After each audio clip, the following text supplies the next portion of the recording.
Então, antes de mais, temos de abordar a óptica, ou seja, aquela parte da física que se ocupa dos comportamentos da luz e de como esta intervém nos processos de formação das imagens.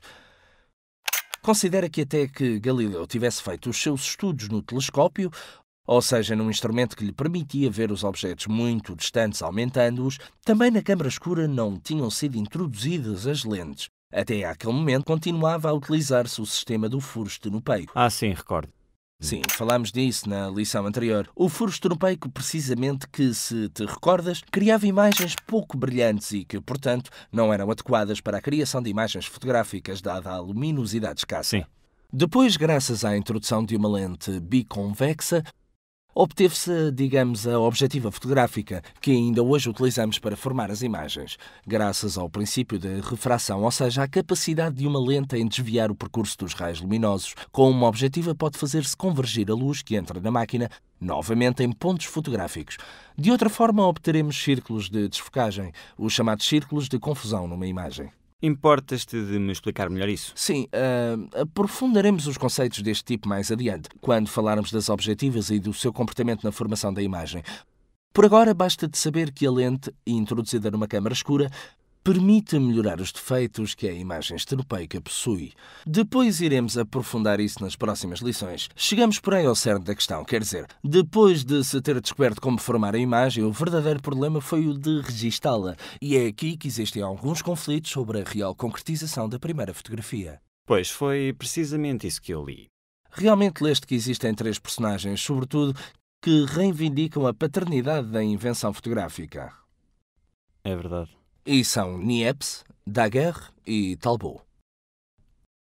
Dizem que Niepce é o primeiro que, a partir dos anos 20, começou a experimentar técnicas para obter imagens da luz solar.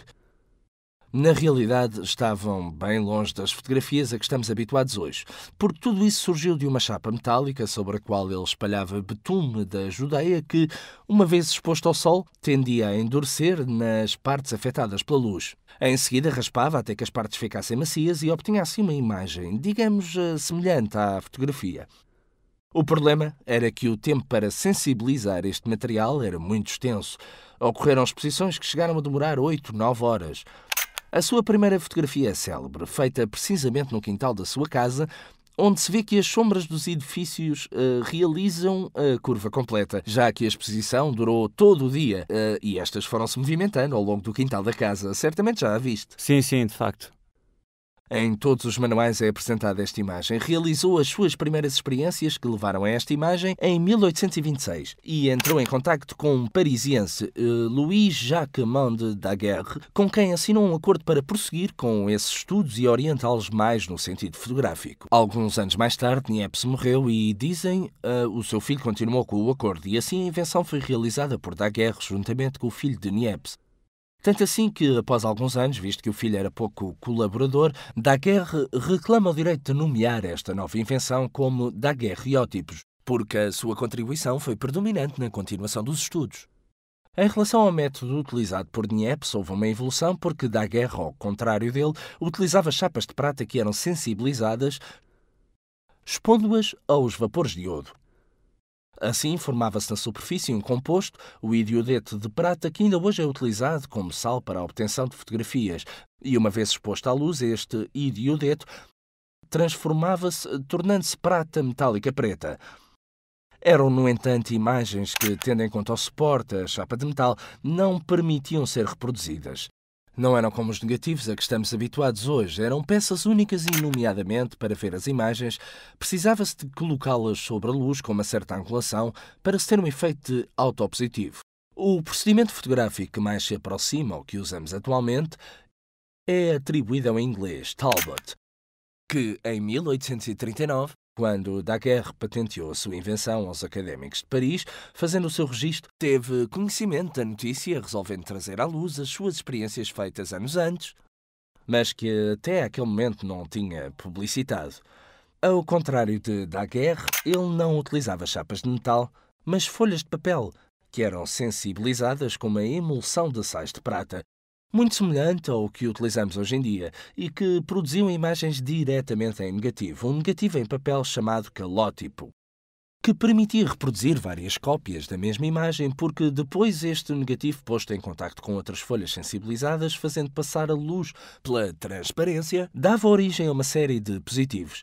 Digamos que, graças a Talbot, teve início a reprodutibilidade da fotografia. Não eram mais peças únicas, mas imagens que podiam ser utilizadas principalmente na publicação ou ainda para delas produzir várias cópias. Mas uma pergunta. Niepce morreu antes de concluir o seu trabalho. Na tua opinião, a quanto de todo este processo lhe pode ser atribuído? Bem, talvez sem as suas primeiras experiências não se tivesse chegado à fotografia, embora na realidade o procedimento de Daguerre fosse muito diferente, partia também dos princípios fundamentais de sensibilizar uma chapa de metal e expô-la à luz, que tinham sido praticados em primeiro lugar por Niepce.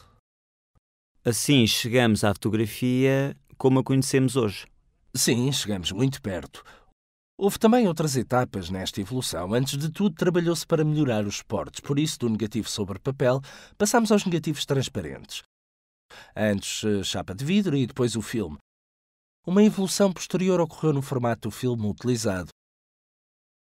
Das máquinas do fim do século XIX, que expunham as fotografias em grandes chapas de filme e que tinham então um único disparo. Passamos, com a Kodak, que introduziu as primeiras máquinas que utilizavam rolo de filme, para máquinas muito mais rápidas a operarem, já que permitiam disparar mais fotografias no mesmo rolo sem ter de substituir o rolo de cada vez. As com único disparo eram aquelas com o pano preto onde existia o flash que explodia. Sim, essas. Então começou o rolo de filme que permitia tornar mais rápidas as operações, e foram dados passos seguintes na procura de aparelhos cada vez menores e mais cómodos para transporte. Um passo importante é a introdução do formato de 35 mm. Porquê 35 e não 40, 50? Porquê? Porque o 35 é, entretanto, a dimensão da altura da tira do filme. E depois foi utilizado este formato porque ele é de derivação cinematográfica, praticamente o filme que se utilizava nas câmaras de filmagem da época. Foi usado pela primeira vez em fotografia com a introdução dos aparelhos Leica, que, utilizando o sistema de arrastamento com dupla perfuração do filme cinematográfico, precisamente, utilizavam um formato significativamente menor do que os utilizados na época, mas mais cómodo de transportar e mais imediato no fotografar. As Leica são aparelhos que possuem um sistema de focagem por telemétrico e uma evolução posterior ocorre por sua vez com aparelhos com sistema reflex. Então qual é a diferença entre telemétrico e reflex? Ora bem, estas questões iremos aprofundá-las mais adiante. De momento basta de saber que existem dois sistemas diferentes para focar as imagens e, sobretudo, mudar o modo de visão através do visor da máquina fotográfica. Com a reflex, que foi inventada em Itália com os primeiros modelos da Rectaflex, tem-se uma visão da imagem que realmente está a enquadrar a nossa objetiva, coisa que até aquele momento não era possível com as máquinas utilizadas com rolo de filme. Compreendi. Então, a última evolução na ordem cronológica foi a fotografia digital, onde o filme foi substituído por um sensor CCD, capaz de revelar a imagem. Mas esta é uma evolução que se refere mais ao sistema de registro da imagem. A máquina continua a ser a mesma do sistema reflex. De qualquer modo, não te preocupes com todos estes aspectos, pois vamos tratá-los nas próximas lições de forma um pouco mais aprofundada. Certo.